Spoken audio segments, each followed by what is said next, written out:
मुसलमानों, ये नतीजा सिर्फ इसी बात का है कि आक़ाए दो आलम सल्लल्लाहु ताला अलैहि वसल्लम ने फरमाया, जिसके सामने मेरा जिक्र हो और वो शख्स मुझ पर दुरूद शरीफ ना पढ़े तो वो बखील है, और बखील लोगों से भी दूर है, जन्नत से भी दूर है, अल्लाह और उसके रसूल से भी दूर है। इसीलिए तो हम दूर होते हुए नजर आ रहे हैं। आज हमको कौन करीब कर रहा है? क्या हमारी 25-30 साल पहले यही हालत थी? 50 साल पहले, 100-200 साल पहले, 300-400 साल पहले हमारी यही हालत थी? नहीं।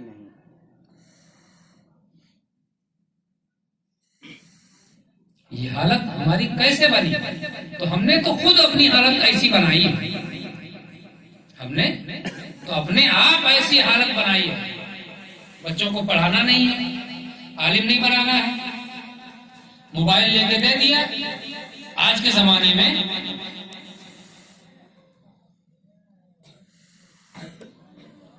मोबाइल रखना गलत नहीं है, मोबाइल रखना गलत नहीं है, लेकिन उसका इस्तेमाल भी अगर गलत करोगे तो गलत होगा। लेकिन आजकल के नौजवान मोबाइल जो रखते हैं वो कौन सी नात सुनते हैं बताओ? कौन सी तकरीर सुनते हैं? अगर एक आध तकरीर और नात सुन भी लिया फिर दिन भर क्या करते हैं? मतलब अपने आप गरेबान में झांको थोड़ा। हम पहले कहाँ थे, अब कहाँ आ चुके हैं? ये किसका नतीजा है? हर माँ बाप अपनी औलाद के बारे में पूछा जाएगा, मैंने तुम्हें 15,000 रुपए दिए थे, वो 15,000 तुमने कहाँ खर्च किए? तो क्या कहोगे? अपने लड़के को मोबाइल दिला दिया। फिर वो लड़का उस मोबाइल से कितना फायदा उठाया, कितना नुकसान उठाया? क्या जवाब?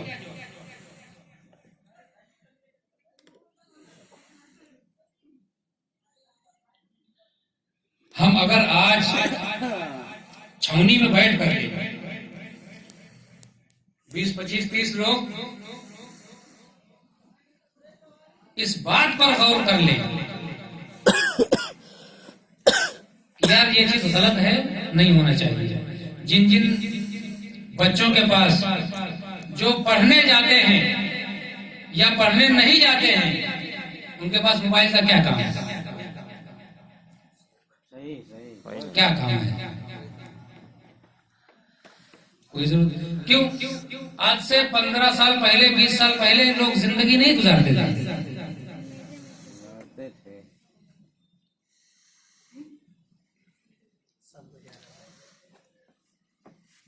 हाथ में जब मोबाइल रहेगा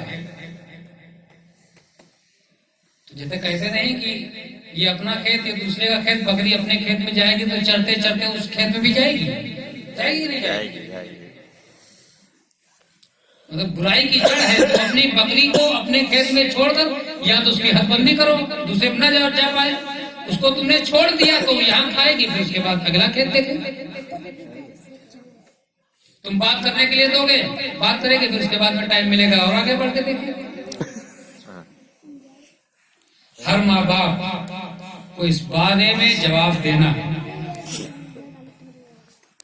कि तुमने, अल्लाह तबारक व तआला ये सवाल फरमाएगा कि मैंने तुम्हें औलाद से नवाजा, तुमने अपनी औलाद को कैसी तरबियत दी? पूछा जाएगा। कितने को आलिम बनाया, कितने को हाफिज बनाया, कितने को कारी बनाया, कितने को मुफ्ती बनाया?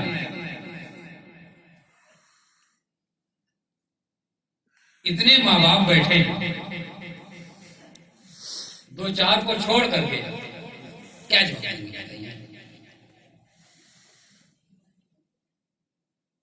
अगर माँ चाहे तो घर का निजाम सुधर सकता है। माँ चाहे तो औलाद की परवरिश अच्छे तरीके से हो सकती है, लेकिन शर्त यह है वो माँ भी वैसी होनी चाहिए।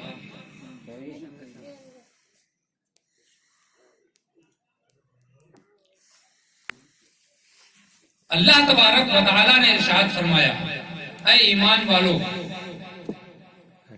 अल्लाह तबारक व तआला ने प्यारे मुस्तफा सल्लल्लाहु तआला अलैहि वसल्लम के वसीले से फरमाया, कुल लिल मुमिनीन, ऐ महबूब आप कह दीजिए। मैं अगर डायरेक्ट कहूंगा तो कहीं भारी न पड़ जाए।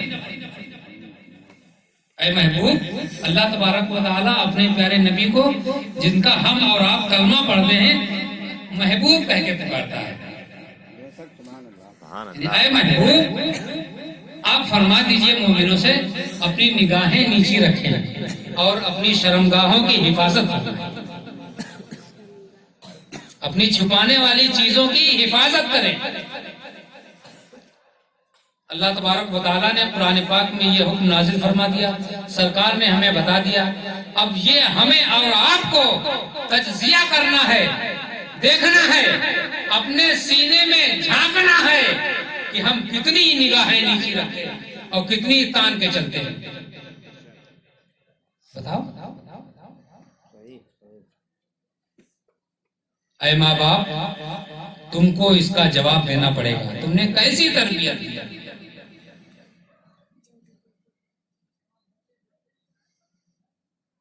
आए दिन देखो बहुत सारे केसेस, ये किसका नतीजा है? ये हम जो सीना तान के चलते हैं, निगाहें उठा करके चलते हैं, उसी का नतीजा है कि नहीं? अब अगर इस्लाह करना है, अगर सुधरना है तो हमको सुधरना पड़ेगा, कोई दूसरा सुधारने नहीं आएगा, कोई आपकी पलकें नीचे करने नहीं आएगा। जब आप पलकें नीचे करोगे तब होंगी पलकें, वरना नहीं। उसके बाद दूसरी आयत में अल्लाह तबारक व तआला ने फरमाया, कुल लिल मुमिनात यग़ज़ुज़्न मिन अब्सारिहिन्ना व यहफ़ज़्न फ़ुरूजहन्ना। ऐ महबूब, आप औरतों से भी कह दीजिए, मोमिन मर्दों से भी कह दीजिए और मोमिन ईमान वाली औरतों से भी फरमा दीजिए कि वो भी अपनी निगाहें नीची रखें और अपनी छुपाने की चीज को छुपाएं। आज का माहौल तो ये बन चुका है कि जितना दिखा दिया जाए वो कम है। माएं बहनें बैठी, इनकी भी लड़कियां बच्चियां हैं। आप अपने घरों में अंदाजा लगाओ कि मेरी बच्ची, पहले खुद देखो, मैंने आज यहां से अपने घर से दूसरे के घर तक मेहमानी की, मैंने यहां से वहां तक का सफर किया, तो मैंने रास्ते भर में कितनी मर्तबा निगाहें नीचे करी और कितनी मर्तबा उठा के चली। मैंने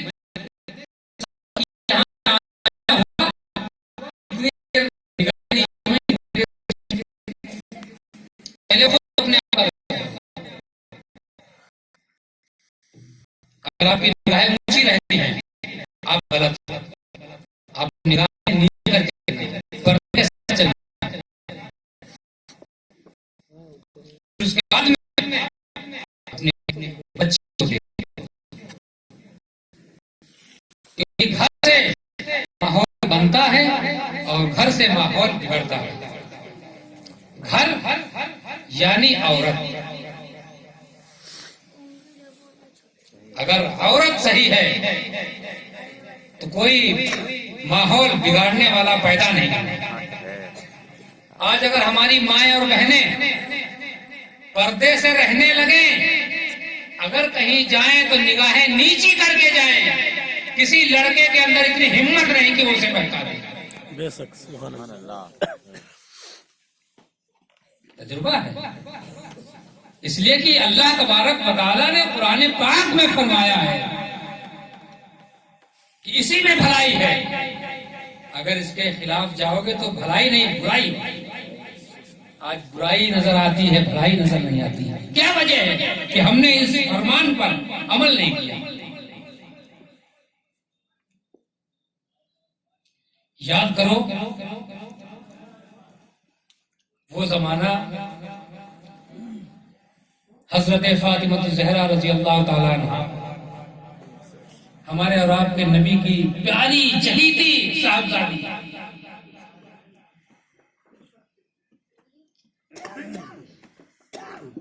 हफ्तों तक चूल्हा नहीं जलता था, हफ्तों तक चूल्हा नहीं जलता था।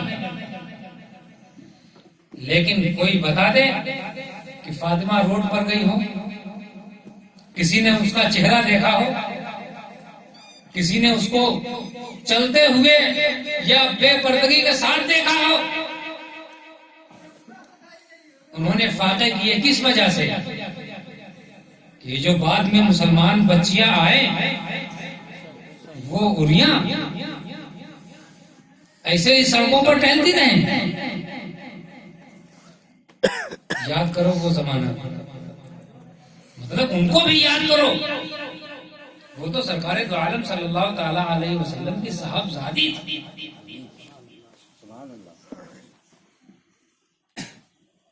उन्होंने हमें ये बता दिया, रिस्क देने वाला अल्लाह, किसी इंसान के बस में नहीं कि वो रोजी दे ले। रोजी देने वाला अल्लाह है। तुम्हारे ऊपर जरूरी है कि तुम पर्दे में रहो। तुम्हारे जरूरी है कि तुम पर्दे में रहो। अगर कोई जरूरत आ पड़े तो पर्दे से काम करो। लेकिन आज अगर हम अपने माहौल का जायजा लेते हैं तो बिल्कुल बरक्स खिलाफ है। तो जब हम उसके बरखिलाफ करेंगे, उसके खिलाफ रहेंगे, तो हमको जमाना तो थूकेगा ही। आज हम और आप किन किन मुसीबतों का सामना कर रहे हैं, ये हमारी देन है। अल्लाह तबारक व तआला इरशाद फरमाता है, जब तक तुम खुद अपने आप को नहीं बदलोगे तो अल्लाह तबारक व तआला भी नहीं बदलेगा। जब तक तुम बदलने का इरादा नहीं करोगे, उस वक्त तक तुम्हें अल्लाह तबारक व तआला भी नहीं बदलेगा। सुधरने का तुम इरादा तो करो पहले, सही बनने का तुम इरादा तो करो, तब अल्लाह तबारक व तआला उसमें बरकत अता करेगा। उसको पाए तकमील तक अल्लाह तबारक व तआला पहुंचाएगा।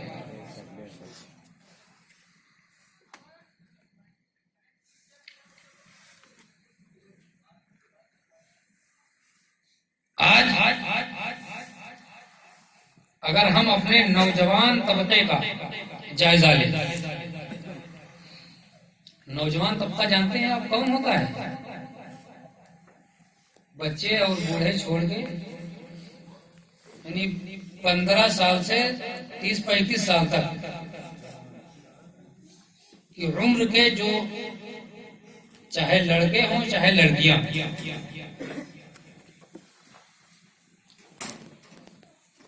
कितने बिगड़े हुए हैं।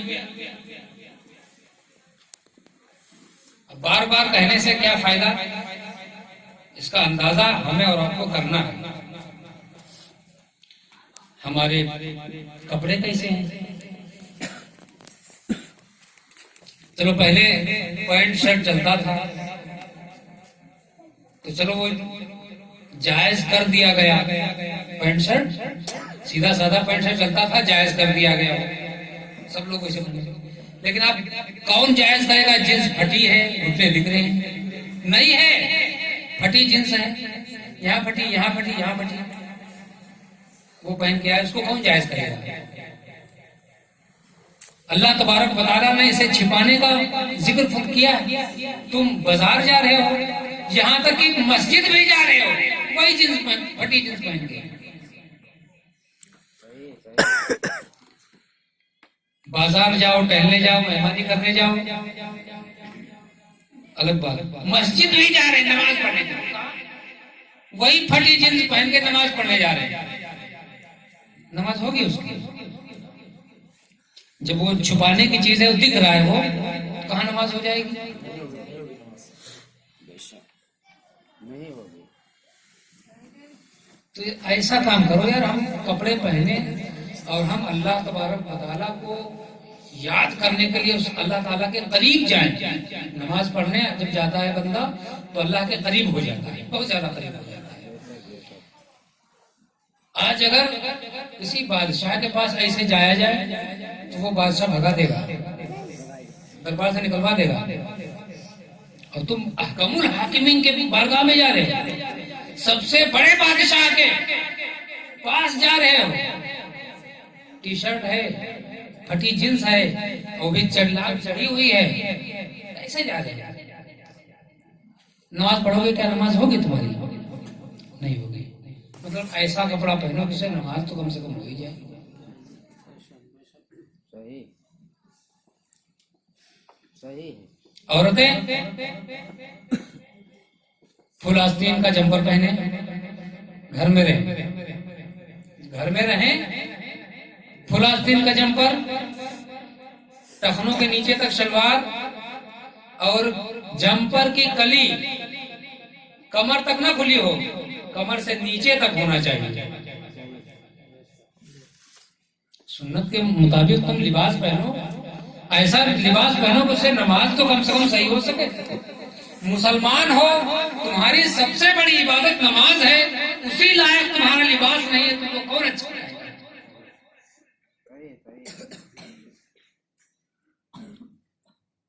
माएं और बहनें बैठी हैं, वो भी अपने लिबास पर तवज्जो दें,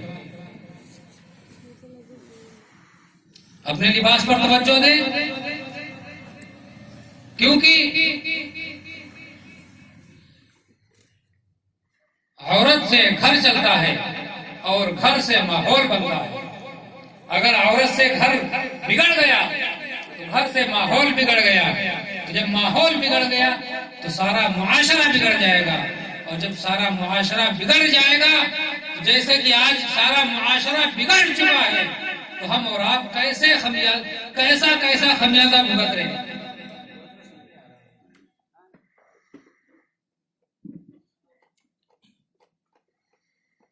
नौजवान, जिस कौम के नौजवान सुधरे होते हैं, हर नौजवान को सुधरना जरूरी है, क्योंकि वो हर कौम की अमानत है, हर कौम की अमानत है। जिस कौम का नौजवान सुधरा होता है वो कौम कभी बर्बाद नहीं होती। जिस कौम का नौजवान बिगड़ा होता है उस कौम को कोई फलाह और कामयाब करने वाला नहीं होता है। आज हमारे सामने सब कुछ है,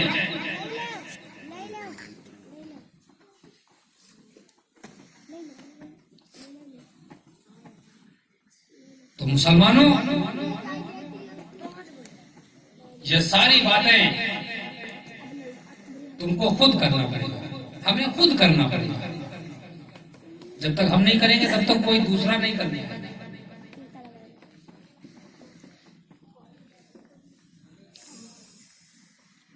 आप हजरात ने ये महफिल पाक रचाई और बसाई है। इसका मतलब, इसका मकसद यही होगा कि मौलाना साहब लोग आएंगे, बयान करेंगे, सुना जाएगा।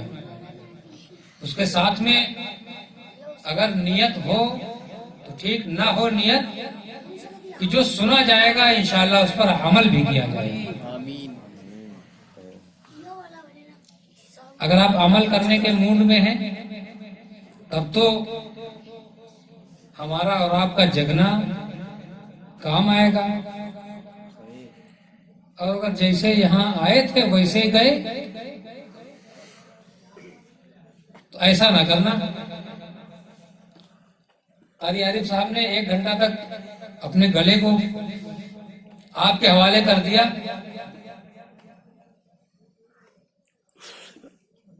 ये कारी इमरान साहब बैठे हैं, इन्होंने काफी कोशिश की। मौलाना कलीम साहब ने सुनाया आपको, तो मैं भी कुछ टूटा फूटा सुना रहा हूँ, लेकिन बेहतर सुना रहा हूँ, है कि नहीं? तो एक मरतबा दुरूद शरीफ पढ़िए, अल्लाहुम्मा सल्ली अला सय्यिदिना बिस्मिल्लाह अल्लाहुम्मा सल्ली अला सय्यिदिना मौलाना मोहम्मद व आलिहि किराम सल्लल्लाहु अलैहि वसल्लम या हबीबी या रसूलुल्लाह सलातुन व सलामुन अलैका या हबीबी या रसूलल्लाह सल्लल्लाहु तआला अलैहि वसल्लम।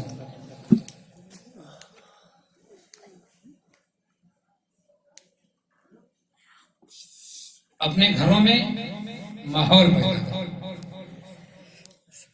ऐसा माहौल, अगर आपके 2 बच्चे हों तो एक बच्चे को मौलाना कलीम साहब के गले में बांध दो।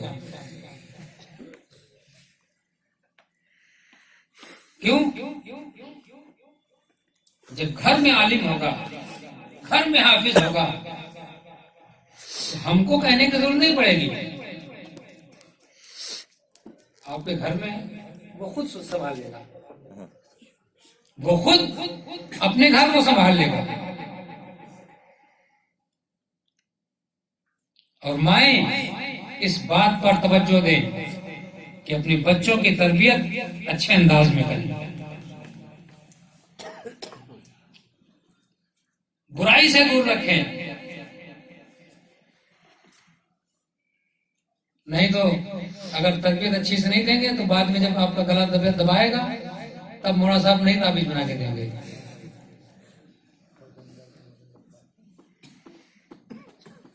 औलिया किराम, गारंटी के साथ मैं कह रहा हूं, पूरी दुनिया में जितने आलिम हाफिज कारी मौलवी हैं, कोई भी अपनी माँ बाप का गला नहीं दबाया होगा,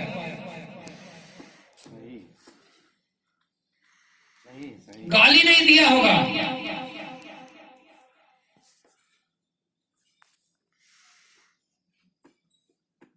और 50% मौलवी मौलाना के अलावा 50% लोग माँ बाप को गाली देते हैं, मारते भी हैं, गला भी दबाते हैं, सब कुछ करते हैं, करते नहीं करते हैं। तो ऐ माँ बाप, तुमको कौन सी औलाद बेहतर लगी?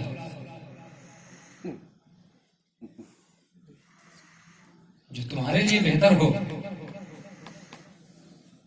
वैसा रास्ता अपना, जो तुम्हारी इज्जत करे, जो तुम्हारी ताजीम करे।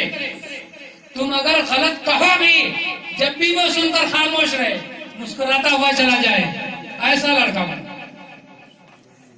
ऐसी तालीम और तरबियत दो। बहुत खूब, बहुत खूब, बेशक हक है।